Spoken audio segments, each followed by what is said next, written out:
Hi witches! So today we're going to be talking about another famous witchy herb, and that is mugwort.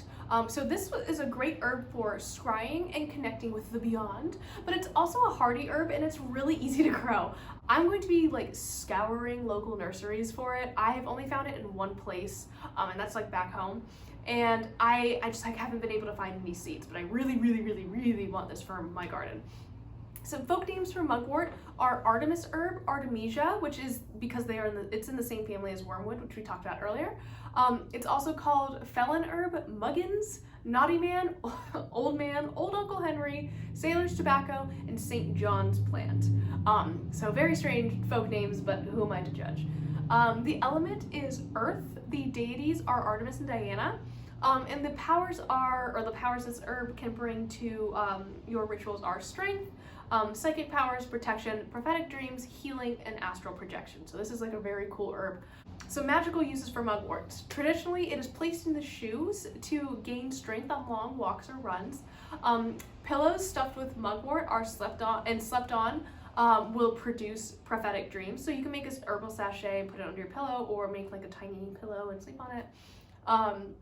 If burned with sandalwood or wormwood, I should say, during scrying rituals, it will kind of amplify your ability to scry properly.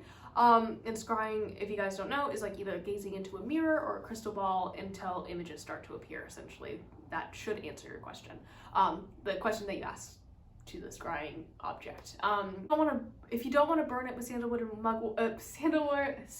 wormwood, oh my gosh. You can make an infusion or a tea that is drunk before divination to help you really come up with accurate predictions, to divine accurate predictions. It's great for cleansing crystal balls or magic mirrors. And if you put like mugwort leaves around the base of it, around the base of your crystal ball or your magic mirror before scrying, it will aid in psychic workings. You could also use it to cleanse either of these items.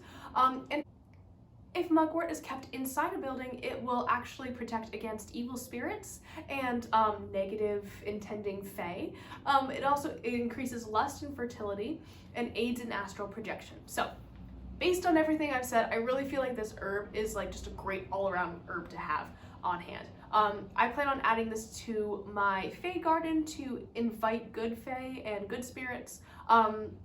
If ingested, mugwort can aid in vivid and prophetic dreams, so just be careful with it if you do, but it is safe to consume. If you're cleansing your scrying or anti-hexing mirrors with smoke, you can totally add mugwort to that, which I do plan on adding to some of my smoke bundles, which I have talked about a couple times, but will be featured on this channel once I actually grow the plants or have them. So it is just a really powerful cleansing herb, and it also helps you with prophetic dreams, vivid dreams, stuff like that. So if you're working in the astral realm, this is a great herb for you. If you have any questions, let me know, and as always, just be careful with what you're ingesting and stuff, you guys. So I know you're doing it responsibly, but just I gotta say it. So yeah, I'll see you guys later. Bye.